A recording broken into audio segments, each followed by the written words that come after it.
Welcome back to the Tracy Take. I'm Tyler here with my brother Ryan. Today we are breaking down the Baltimore Ravens 2024 schedule. Going to give the absolute lowest possible floor and the absolute highest possible ceiling for the Ravens team of the 2024 season. But before we get into that, the 2024 season is right around the corner. And Ryan and I, we're going to have weekly prediction videos for all of the Ravens games that you're not going to want to miss. So to see those games and get notified, be sure to subscribe to the channel and also tackle that bell to get notified when new videos come out. Ryan, before we get into it here, let's quickly kind of recap what the Ravens did really well and like improved on this team overall. And I think one of the things too, I mean, we could talk about as well, getting Derrick Henry. They did lose a decent bit in the draft. I think that being said, you can make not in the draft, sorry, in the offseason of guys that had left.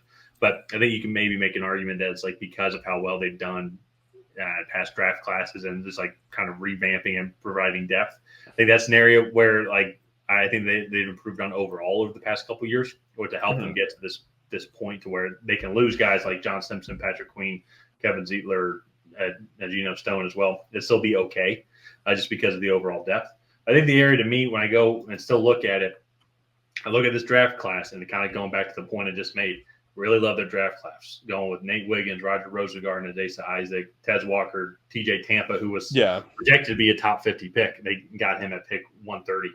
I think this kind of goes why it's like they can let a lot of those guys go because I think they draft really well and I think they develop within really well, which is why it's like I'm not too concerned. Like, yes, they lost those guys, but at the same time, I'm not too concerned because it's still the Ravens. It's still a John Harbaugh team. I think Harbaugh and Mike Tomlin are like one of several coaches that have been with the same organization for like 10 plus years.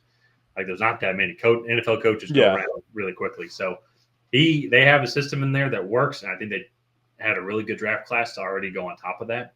So that's, I think, kind of an area where I think that they have improved, even though it's kind of, I maybe kind of BS my own answer right there. And so it's 2024. It's a political season. I'm allowed to not answer, my own questions. But anyways, what areas do you think that the Ravens improved on in the 2024 offseason? I just think the playmaking,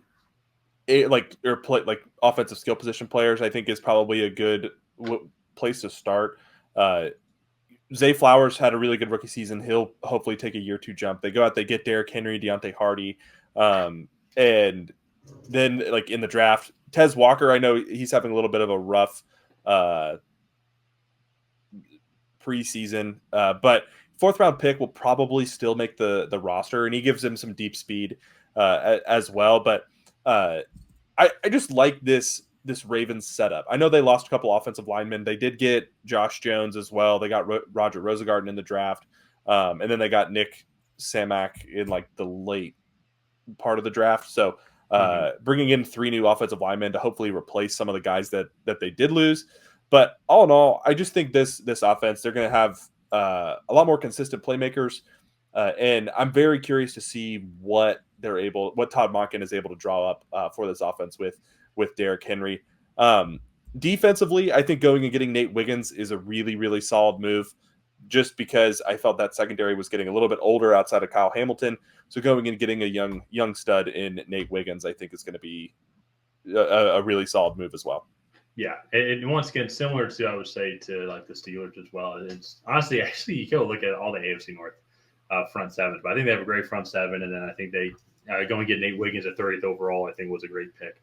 And so this is still going to be one of the top teams in the league. It's like we could kind of go over the departure list and just when they did lose both their guards, it whatnot. They lost some other guys, some other key players as well, the secondary. But then all being said, though, I'm still just not too concerned with the John Harbaugh offense. You still got Lamar Jackson, one of the craziest video game-like players in the league. Probably him and Tyreek Hill, I think, might be two of the most dynamic. I'll say that just within like their own respective positions, where just don't know how you guard them week in and week out. It just almost seems impossible. But that being said, it's going to lead for a really fun season, and so I think let's go into the 2024 schedule here. We're going to do it. Break it down into 3 6-game segments and recap at the very end.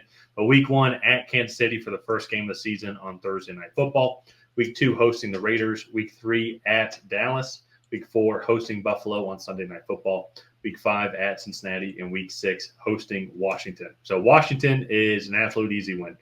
I will say I'll start off at the floor here because once again, too, I think the ceiling is going to be obvious, and I'll get to that in a second. But the floor here is possible they lose to Kansas City, possible they could lose to Dallas, Buffalo, and I'll even say to even Cincinnati. I do think it's a realistic floor of 2-4 if we really want to break it down there. Will they actually do that? That's what I'm struggling with. If they'll actually get a 2-4, because I think if they go 1-3 in those first 4 games, I have a tough time them going into Cincinnati and then losing Cincinnati, just because it's a must-win situation for them. Well, so the floor I think we could say is 2-4, because I think if you break it down on a game-by-game basis, realistically they could lose 4 of those games. I would probably side with 3-3. I think they'll probably match up pretty well against Buffalo or Dallas. Fair. Or Dallas. Okay, I will say I think their ceiling is probably 5-1. Okay, you don't think it's 6-0? I mean, it could be 6-0 if you want to. They have 3 tough road games and then hosting Buffalo, so that's 4 pretty tough games. I doubt that they'll win all of them, but. Again, if we're looking at each game in a vacuum, they could go 6-0. It is a tough opening stretch, I will say that. Yeah. I mean, even the Raiders too, I think, are going to give them some fits, especially too as well with this offensive line. They lost some guys, so it's going to be kind of a revamped offensive line. Yeah, some reshuffling of positions. Yeah. So, and they're going to have Max Crosby, another great defensive front as well there. So I think 5-1 is fair. I think 3-3 is a good floor, because I would have said 2-4, 6-0, but I think you made some good points. But just objectively, tough stretch, 4 really tough games. I would even throw Dallas in there as a Super Bowl contender, because who really knows with the NFC? On paper, they're one of the top NFC teams, going into the season. So it gets easier for them after that first 6 games. But Week 7 at Tampa Bay on Monday Night Football, Week 8 at Cleveland, Week 9 hosting Denver, Week 10 hosting Cincinnati on a shortened week, Week 11 at Pittsburgh, and then Week 12 at the Los Angeles Chargers for Monday Night Football here. So, Ryan, I'll throw it over to you here first. What do you think are some of the potential floor and ceiling options? So, for me, starting off with the ceiling, they should beat Tampa, Denver, and I like them against Pittsburgh in Week 11 and the Chargers. So that's 4. And then, I hate to say this, Cincinnati on a Thursday night game on a short week, they could win, and at Cleveland they could also win. So again, I'm kind of leaning towards 6-0, but that is also we could make the case that they're going to win every game. They were in the AFC Championship game last year. They were the favorite in the 1 seed. So I would probably go on the side of 5-1 again. As far as the floor, I could see them losing 2 games in this stretch and going 4-2. I look at Cleveland, Cincinnati, and at Pittsburgh. Maybe they lose 2 out of the 3 of the division games. I could see them. I could see them losing all 3 just because it's the AFC North. I think Baltimore definitely. Yeah, I think Baltimore is definitely better than Pittsburgh on paper. I can tell you right now, I'm probably picking Baltimore to win this game. That being said, though, Baltimore, it's an AFC North division. Pittsburgh's a weird team to play. They don't play like how a lot of the modern teams do now, where they try and run up the score or have a widespread offense. Pittsburgh's going to want to win games 13-10. They're going to want to control the ball. They're going to want to make games as quick as possible here as well. And even, too, with an improved offensive line, give the ball to Najee Harris, Jalen Warren, then, too, once when he comes back healthy from this new hamstring injury that he's gotten. And just keep trying to kill the clock, make the games go as quickly as possible, keep Lamar Jackson off the field. I can see that being a winning formula for this team. That's why I think 3-3 is a plausible floor if they lose all their division games. So no, okay. Now going to the final 6-game stretch here. So Week 13 hosting Philly, have a late bye in Week 14. The Week 15 at the Giants. Week 16 they host Pittsburgh on Saturday, and then Week 17 at Houston on Christmas, and then in Week 18 then they host Cleveland in the season finale here. So once again, I think to your point as well, I can see them beating all these teams. If there was one, I think that maybe they would lose for a ceiling. I think maybe at Houston on a shortened week on Christmas, I think potentially could be the one. If we want to be really picky about it. And if we're going off losses, I will say I think they can lose to Houston. I think they could potentially lose to Cleveland I don't think they'll lose to Pittsburgh twice. So I think I'm already kind of splitting up that one there. And I think they'll beat Philly, to be completely honest.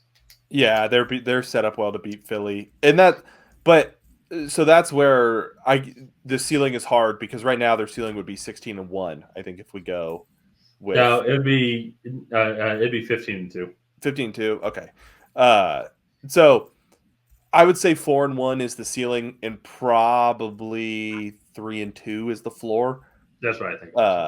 In that final stretch, which I believe would put them at 9-8, and then 15-2 for their floor and ceiling. 14-3 actually. They had a loss. They had a loss each 6-game stretch. Oh, okay. Yeah. So 14-3. I mean, I think our record predictions when we did that, I was 12-5, you were 11-6, which is kind of right in the middle. And that's probably where they will end up. They have a tough schedule, and the AFC is just loaded. Well, they have AFC's loaded there, and the AFC North already, so that's just already going to be a naturally tough schedule. But I agree with our floor and ceiling, though. I find it almost, knock on wood, obviously, anything is possible, almost virtually impossible this team doesn't have a winning record, just with the overall success that they've had. It would have to take injuries like how we've seen in the past. It would have to be something catastrophic. But if this team stays healthy here now, and then you do throw in Derrick Henry in the backfield and get a name that we haven't really talked about too much about how he's going to have that big of a difference on the field. But it's like what you mentioned, I think, very early on in the episode is what is Todd Monken going to be able to draw up? I mean, I think it's just going to be RPO.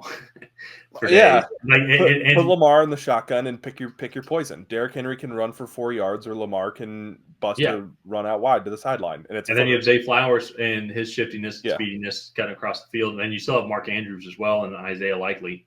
Yeah. It's just I just see it being a really tough matchup for a lot of these teams, especially too if this offensive line can be the right formula, so to say. Derrick Henry then can stay healthy, and they cannot run him into the ground. I say run him into the ground. If it means a Super Bowl championship, I'm sure Derrick Henry will do whatever it takes.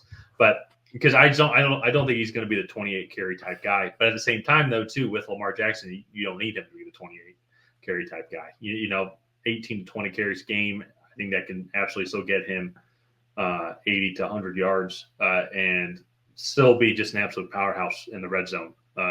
Derrick Henry will be. So I think that's going to be an absolutely lethal combination, one that we didn't even talk too much about. But in all that being said, didn't even talk about Mark Andrews. Yeah. But coming back to my point, I just find it hard to believe, barring just a catastrophic amount of injuries, this team not making the or at least not making the playoffs, but also to not making or not having a winning record. So which would probably lead to a playoff berth. Oh, for sure. And that to me, I think they're probably the favorite to win the division in my eyes. This is a really loaded division, and I think any team really has a chance to do it. But this is on paper. I think you look at it, the best team, and I think that they'll win the division and could potentially be the 1 seed again. We'll find out. I think that week 1 game is going to be the tiebreaker by the end of the year for the 1 seed. Very possible in the AFC. So very possible. Let's go ahead and wrap this one up here. If you guys have not already, please go ahead and like and subscribe. Leave a comment down below on what you think the Baltimore Ravens floor and ceiling will be in 2024. And other than that, we will see you guys next time.